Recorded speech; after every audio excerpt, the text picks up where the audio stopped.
오늘 함께 하실 말씀은 시편 46편 1절에서 11절까지 말씀입니다. 시편 46편 1절에서 11절까지 말씀입니다. 제가 가진 성경 구약 836면에 있습니다. 시편 46편 1절에서 11절까지의 말씀을 교독하도록 하겠습니다. 하나님은 우리의 피난처시요 힘이시니 환난 중에 만날 큰 도움이시라.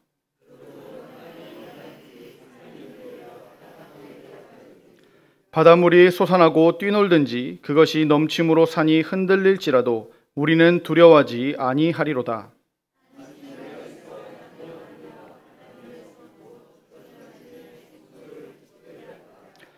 하나님이 그 성 중에 계심에 성이 흔들리지 아니할 것이라. 새벽에 하나님이 도우시리로다.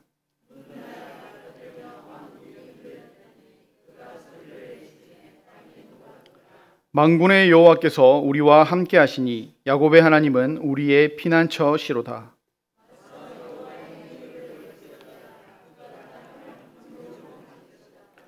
그가 땅끝까지 전쟁을 쉬게 하시며 활을 꺾고 창을 끊으며 수레를 불사르시는 도다.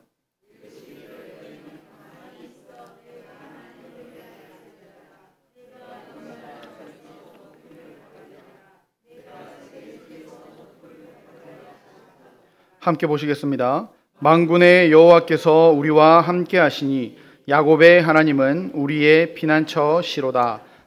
아멘. 수요 밤 예배에 나오신 여러분들을 진심으로 환영합니다. 진심입니다. 평소에도 평일인 수요일에 교회 나오기가 쉽지 않고 또 특별히 새벽 기도가 특별 새벽 기도가 있는 주간에는 더욱더 나오기가 힘들죠. 그래서 다시 한번 수요 밤 예배에 나오신 여러분들을 진심으로 환영합니다. 그리고 또 하나 있습니다. 혹시 오늘 이번 주 주보를 가지고 계십니까? 네, 주보 가지고 계신 분들 혹시 제목을 보셨습니까? 네, 제목을 보시고도 나오셨다면 정말 대단하신 겁니다. 우리 주보가 있으신 분들은 제목을 같이 한번 읽어볼까요? 시작. 새벽에 하나님이 도우시리로다. 제목이 이미 수요 이 예배를 가리키는 게 아니라 새벽 기도에 나오라는 말인데도 이렇게 수요 예배에 나오신 여러분들을 진심으로 환영합니다. 오늘은 이 시편 46편의 말씀을 통해서 짧지만 굵게 은혜를 나누려고 합니다. 먼저 시편 46편은 세 부분으로 나눌 수 있습니다. 처음으로 1절에서 3절까지는 자연의 격변 가운데 피난처 되시는 하나님을 노래합니다. 그리고 4절부터 7절까지는 역사의 역변 가운데 피난처 되시는 하나님을 또 노래합니다. 그리고 마지막 8절부터 11절까지는 전쟁을 그치게 하시고 또 온 세상에서 높임을 받으시는 하나님을 찬양하고 있습니다. 그리고 후렴구가 특징적입니다. 혹시 찾으셨습니까? 7절과 11절이 후렴구입니다. 세 부분으로 나누었을 때 두 번째와 세 번째 부분의 끝인 7절과 11절 말씀입니다. 만군의 여호와께서 우리와 함께 하시니 야곱의 하나님은 우리의 피난처시로다 라는 말이 똑같이 반복되고 있다는 겁니다. 우리가 잘 아는 대로 가사가 있으면 1절과 2절이 있고 그 다음 후렴이 있는 것처럼 그렇다는 겁니다. 반복은 강조입니다. 반복은 핵심입니다. 반복은 이 시편 기자가 말하고자 한 중심 내용이라는 겁니다.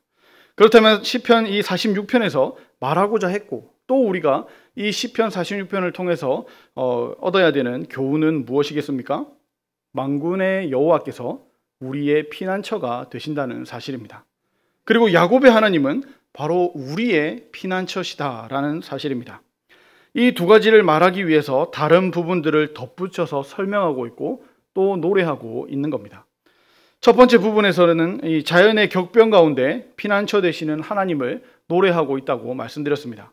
땅과 산과 바다와 태산의 격변이 잘 그려지고 있습니다.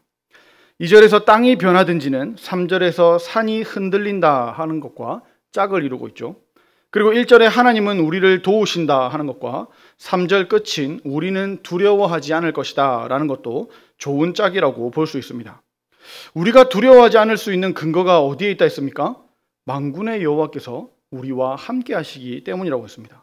그리고 야곱의 하나님이 바로 우리의 피난처가 되시기 때문이라고 했습니다. 첫 번째 부분을 지배하던 이 지진과 해일이 갑자기 끝나고 두 번째 내용으로 들어갑니다. 두 번째 부분에서는 시냇물과 평화로운 하나님의 성이 나타납니다. 앞장에 있는 흉흉한 바다는 사라지고 평화롭게 흐르는 강물로 시작하고 있습니다. 이 장 안에서는 하나님의 성 안에 평화롭게 흐르고 있는 실개천과 소용돌이 치며 으르렁거리고 달려드는 열국들이 강한 대조를 이루고 있습니다. 3절에서는 바다가 으르렁거렸는데 이제 6절에서는 다른 나라, 즉 왕국들이 으르렁거리고 있다는 거죠. 하지만 그들을 삼키지는 못할 겁니다. 왜 그렇습니까? 만군의 여호와께서 우리의 피난처와 우리와 함께 하시기 때문입니다. 그리고 야곱의 하나님이 우리의 피난처가 되어 주시기 때문이죠. 3절에서는 태산이 뒤흔들렸지만 5절에 보시면 하나님의 성은 견고히 서 있을 것이라고 말씀합니다. 1절에서 말했던 하나님의 도움은 5절에서 새벽에 도우신다라는 말로 노래하고 있습니다. 어두웠던 밤이 지나고 새벽에 하나님이 도우신다는 거죠. 어두웠던 밤에도 우리와 함께 하신 하나님이십니다. 그리고 새벽까지 우리를 피난처로 보호하시다가 새벽이 되어서 하나님은 백성들을 돕고 계신다는 겁니다. 또 마지막 세 번째 부분에서는 활과 창과 수레와 같은 전쟁의 무기들이 등장합니다. 이제 하나님께서 친히 전쟁을 그치게 하실 겁니다. 전쟁을 시작하게 하고 또 승리를 거두는 것은 정말 대단한 일이죠. 그러나 전쟁을 그치게 하고 평화로운 세계를 건설하는 일은 그것보다 더욱 어려운 일입니다. 그래서 이제 하나님이 문나라들로부터 높임을 받게 될 거라는 겁니다. 높임을 받으시는 하나님은 어떤 하나님이시라고 노래합니까? 우리와 함께 하시는 하나님이라는 겁니다. 우리의 피난처가 되시는 하나님이라는 겁니다. 시편 기자는 우리와 함께 하시며 우리의 피난처가 되시는 하나님을 이렇게 찬양하고 있습니다. 우리도 이렇게 하나님을 찬양하고 있습니까? 저와 여러분도 이와 똑같이 찬양할 수가 있다는 겁니다. 제목에서 보셔서 아시겠지만 제가 주목한 부분은 오늘 5절입니다. 5절 상반절을 보시면 하나님이 거하시는 성은 외부의 환경과 관계없이 요동치지 않을 것이라고 노래합니다. 이어 5절 하반절에는 새벽에 하나님이 도우시리로다라고 선언합니다. 이러한 사실을 통해 하나님과 함께하는 자에게는 평강과 하나님의 도우심이 주어진다는 것을 확인할 수 있습니다. 정말 그렇죠. 만왕의 왕, 만주의 주이신 하나님과 함께하는 자에게는 평강과 보호가 주어지는 것은 당연한 일입니다. 특별히 우리는 여기서 새벽에 하나님이 도우신다고 말한 사실에 주목할 필요가 있습니다. 이 말은 환난의 밤이 아무리 깊어도 하나님의 도우심으로 광명의 낮은 반드시 찾아오게 된다는 말입니다. 새벽은 밤의 끝임과 동시에 아침의 시작을 나타내죠. 그래서 때로는 아직 어둠이 다 가시지 않은 캄캄한 새벽을 가리키기도 하고 혼돈의 세력이 지배하는 시점으로 이야기하기도 합니다.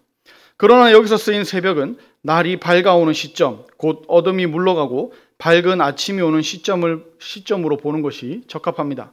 즉 빛이 들어오는 시점, 어둠이 소멸하는 시점을 하나님께서 시온성 중에 거한 자들에게 승리와 구원을 주시는 시점으로 말하고 있다는 겁니다. 시편의 기자는 빛이 비춰질 때 어둠이 물러가듯이 하나님이 도우심으로 모든 악의 세력, 어둠의 세력, 하나님의 백성들을 압제하는 세력이 소멸할 것을 이야기하고 있는 겁니다. 예전에 이런 말을 한 사람이 있었죠. 닭 모가지를 비틀어도 어떻게 된다고요? 새벽은 온다. 그렇죠.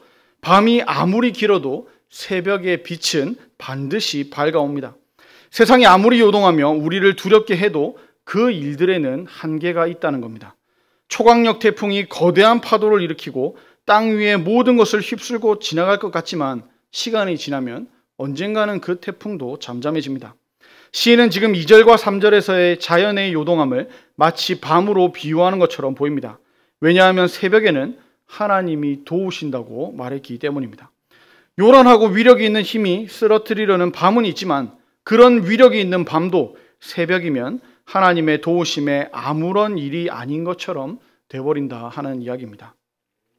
이 시편이 사내립 침공이 있었던 히스기야 당시를 배경으로 하고 있다면 이 지금 노래는 더욱더 분명한 의미를 가지게 되죠.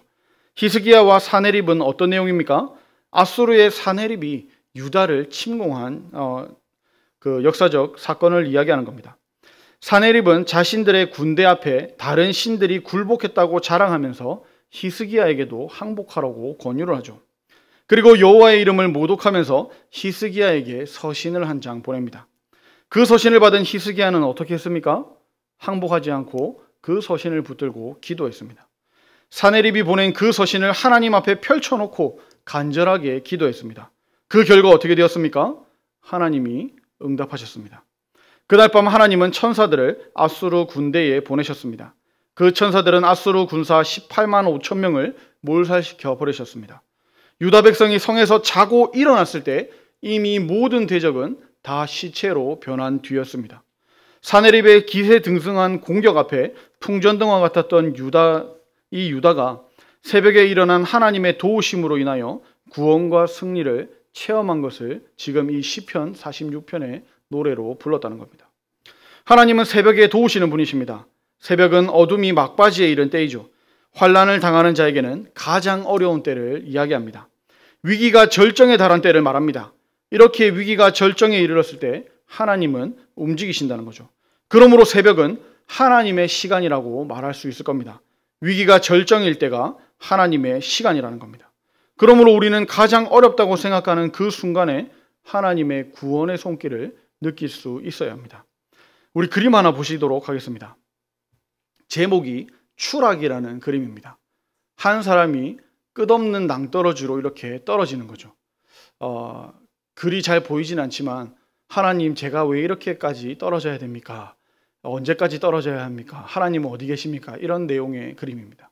그리고 그 다음 그림입니다. 무슨 그림인지 아시겠죠? 새총을 높이 쏘아 올리려면 더 밑으로 끌어당겨야 되는 것을 이야기하는 겁니다.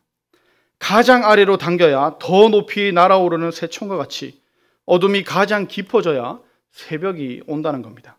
지금 제일 밑바닥까지 왔다고 생각하시는 분이 계십니까? 하나님의 때가 되면 하나님은 높여주실 겁니다. 특별히 성경에서 마지막 때에 극한 환란이 있을 것이라고 말씀하고 있는데 그 환란이 극에 달하면 예수님이 오셔서 우리 성도들을 구원해 주실 거라고 말씀하셨습니다. 우리의 삶에서 우리의 크고 작은 문제에서 하나님의 역전을 맛보고 또 이 마지막 때에 역전을 기대하며 살아가는 저와 여러분들이 되었으면 좋겠습니다. 그렇다면 여기서 말하는 새벽이 비유적으로만 쓰였을까요? 그렇지는 않습니다. 하나님은 실제적으로도 새벽에 하나님의 백성들을 도우시는 분이십니다. 출애굽기 14장 24절과 25절을 보겠습니다. 새벽에 여호와께서 불과 구름 기둥 가운데서 애국 군대를 보시고 애국 군대를 어지럽게 하시며 그들의 병거바퀴를 벗겨서 달리기가 어렵게 하시니 애굽 사람들이 이르되 이스라엘 앞에서 우리가 도망하자 여호와가 그들을 위하여 싸워 애굽 사람들을 치는도다. 또한 이스라엘 백성들이 가나안에 들어가서 여리고성을 무너뜨릴 때도 바로 새벽이었다는 것을 기억하십니까? 여호수아 6장 15절과 16절 그리고 20절 말씀을 제가 읽어보겠습니다. 일곱째 날 새벽에 그들이 일찍이 일어나서 전과 같은 방식으로 그 성을 7번 도니 그 성을 7번 돌기는 그날뿐이었더라. 7번째에 제사장들이 나팔을 불 때에 여호수아가 백성에게 이르되 외치라 여호와께서 너희에게 이 성을 주셨느니라. 20절입니다. 이에 백성은 외치고 제사장들은 나팔을 불매 백성이 나팔 소리를 들을 때에 크게 소리질러 외치니 성벽이 무너져 내린지라. 백성이 각기 앞으로 나아가 그 성에 들어가서 그 성을 점령하고. 실제로 새벽은 하나님의 은혜를 입는 시간이라는 겁니다. 예수님도 새벽 미명에 한적한 곳에 가셔서 기도하셨지 않습니까? 또 처음 것은 하나님의 것이라는 것을 우리는 성경을 통해서 배웠습니다. 하루를 시작하는 새벽에 이 첫 시간을 하나님께 드린다면 하나님의 함께 하시는 평강과 도우심이 어찌 나타나지 않겠습니까? 그러므로 새벽은 하나님이 하나님의 자녀들을 도와주시는 상징적인 시간인과 동시에 실제적인 시간이라는 겁니다. 사랑하는 성도 여러분, 새벽은 하루를 여는 창문과도 같습니다. 새벽은 하나님의 도우심의 이 손길이 우리에게 다 미치는 시간이라는 겁니다.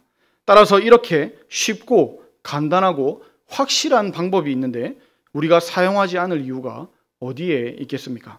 그러니 우리는 새벽을 활용해야 합니다. 새벽 기도는 신앙생활 중에 기본 중에 기본입니다. 새벽이 없는 그리스도인들은 환난날의 두려움에 사로잡힐 수도 있습니다. 그러나 새벽을 하나님과 깊은 관계를 맺으며 창조적인 시간으로 보내는 사람은 하나님의 놀라운 도움의 역사와 하나님의 함께하심을 체험하며 살아가면서 환난 날에도 담대함을 얻을 수 있는 은혜를 입게 될 겁니다. 그러므로 우리는 새벽을 깨워야 합니다. 새벽을 깨웁시다. 새벽은 하나님이 우리에게 주신 가장 귀한 시간입니다.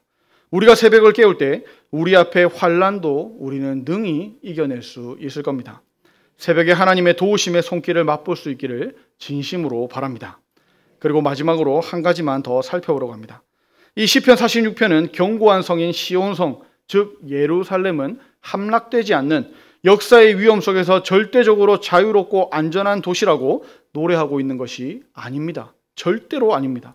이 시편이 진정으로 말하고자 하는 바는 하나님이 예루살렘을 하나님의 처소로 택하시고 이스라엘을 하나님의 백성으로 정하셨기 때문에 그들을 도우실 것이라는 이야기입니다. 하나님이 거하시는 성소를 신뢰하라는 것이 아닙니다. 하나님의 백성들과 함께 거하시는 하나님의 임재를 믿으라는 겁니다. 장소가 아니라 하나님을 기대하라는 말이죠. 구약에서도 보면 하나님은 결코 한 장소와 시간에 얽매 있는 분이 아니셨습니다. 하나님은 이동하시는 법궤에도 계시기도 했고 실로에 거하시기도 했으며 예루살렘 성전에 거하신 적도 있습니다. 하나님의 거하심은 실제였지만 그 장소에만 계신 것은 아니었습니다. 이사야는 유다 백성들이 이 사실을 심각하게 여기지 않음을 탄식하기도 했었고 예레미야는 그의 백성들이 이 점을 깨닫지 못하는 것을 책망하기도 했었습니다. 우리는 역사적으로도 예루살렘도 요동했다는 사실을 잘 알고 있습니다. 바벨론에게 함락당하기도 했었죠. 장소가 아니라 하나님 자체를 바라보고 하나님 자체를 기대해야 된다는 말씀입니다. 구약에서는 시온성으로 또 예루살렘으로 향해야 한다고 했지만 오늘 시편 기자는 하나님의 임재를 보라고 그렇게 노래하고 있습니다. 그렇다면 신약 시대를 살고 있는 우리는 어디를 향해야 하겠습니까? 구약 시대가 끝나고 신약 시대가 열리며 하나님이 인간의 몸을 입고 우리에게 오셨습니다. 그 하나님을 우리는 성자 예수 그리스도라고 고백합니다. 예수님은 부활 후 승천하시며 성령 하나님을 우리에게 보내주셨습니다. 우리 안에는 이미 성령 하나님이 임재해 계십니다. 그렇다면 우리는 어디를 향해야 하겠습니까? 교회요? 맞습니다. 직장이요? 맞습니다. 가정이요? 맞습니다. 학교요? 맞습니다. 내가 서 있는 어느 곳이든지 하나님은 우리와 함께 하십니다. 우리와 동행하십니다. 그렇기에 내가 어디에 있든지 나와 함께 하시는 성령 하나님을 기대해야 합니다. 내가 어디에 있든지 나와 함께 하시는 성령 하나님을 향해야 합니다. 왜 그렇습니까? 만군의 여호와 하나님께서 우리와 함께 하시기 때문입니다. 그리고 야곱의 하나님께서 우리의 피난처가 되어주시기 때문입니다. 시편 46편의 후렴이 성경에만 기록되어 있는 것이 아니라 우리 삶의 찬양의 후렴이 되기를 축복합니다. 오늘 말씀을 정리하겠습니다. 만군의 여호와 하나님께서는 우리와 함께 하십니다. 그리고 야곱의 하나님이 우리의 피난처가 되십니다. 이 사실들로 찬양하며 더욱 힘을 얻어 이 새벽 기도에 더욱 힘쓰는 저와 여러분들이 되기를 축복합니다.